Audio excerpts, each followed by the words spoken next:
मित्रांनो, LLB 5चा option form कसा भरायचा त्याबद्दलचा हा व्हिडिओ आहे. तुम्ही ऑलरेडी ॲप्लिकेशन फॉर्म भरलेला आहे. त्यानंतर आता हा ऑप्शन फॉर्म जो आहे तो ऑप्शन फॉर्म म्हणजे कॉलेजेसचे प्रिफरन्सेस कसे भरायचे त्याचा हा व्हिडिओ आपण एक्सप्लेन करणार आहोत. तर सर्वप्रथम तुम्हाला लॉग इन करायचं आहे पोर्टलवर. तुमच्याकडे लॉग इन ID पासवर्ड तुम्हाला मिळालेला आहे. लॉग इन ID पासवर्ड तुम्हाला वेबसाईटवर दिल्यानंतर तुमच्या लॉग इनमध्ये लेफ्ट साईडला शॉर्ट लिस्ट ऑप्शन्स नावाचं हे एक बटन दिलेलं, एक लिंक दिलेली आहे, शॉर्ट लिस्ट ऑप्शन. तर ज्यांनी ॲप्लिकेशन फॉर्म भरलेला आहे, ज्यांचं मेरिट लिस्टमध्ये नाव आहे, त्या विद्यार्थ्यांनी शॉर्ट लिस्ट ऑप्शन फॉर्म या बटनवर क्लिक करायचं आहे. त्यानंतर proceed to fill option form या लिंकवर क्लिक करून पुढे जायचं आहे. त्यानंतर तुम्हाला ज्या विद्यापीठामध्ये एज्युकेशन घ्यायचं ते विद्यापीठ सिलेक्ट करायचं, डिस्ट्रिक्ट सिलेक्ट करायचं, गव्हर्मेंट एडेड कॉलेज आहे का, कोणतं कॉलेजचं टाईप आहे त्यानुसार तुम्ही सॉर्टिंग करू शकता.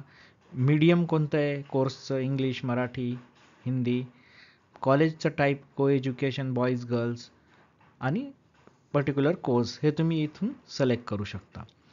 त्यानंतर सपोज एखादं कॉलेज तुम्ही सिलेक्ट केलं आहे, त्याला सेव्ह करायचे, त्याला तुम्ही शॉर्टलिस्ट करायचं त्या कॉलेजला. अशा पद्धतीने तुम्ही जे काही कॉलेजेस तुम्हाला शॉर्टलिस्ट करायचे आहेत ऑप्शन्ससाठी ते पहिले तुम्ही ॲड करणार आहात.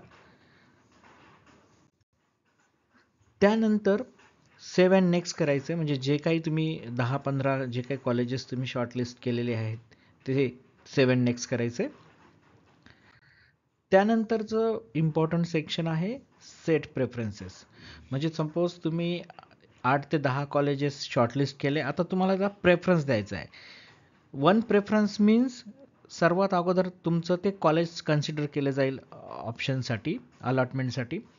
तसंच 2, 3, 4 हे तुमचे प्रेफरन्सेस तुम्ही भरत आहात की मला फर्स्ट हे कॉलेज हवं आहे, दुसरं हे हवं आहे, तिसरं हे हवं आहे. अशा पद्धतीने तुम्ही प्रेफरन्सेस सेट करत आहात. प्रेफरन्सेस तुम्ही सर्व सेट केल्यानंतर तुम्हाला सेव्ह अँड नेक्स्ट या बटनवर क्लिक करायचं. त्यानंतर तुम्हाला तुमचा जो ऑप्शन फॉर्म आहे तो तुम्हाला लॉक करायचा आहे. तुमच्या लॉग इनमध्ये डिक्लेरेशन दिलेलं आहे त्या पद्धतीने तुम्हाला तो ऑप्शन फॉर्म लॉक करायचा आहे.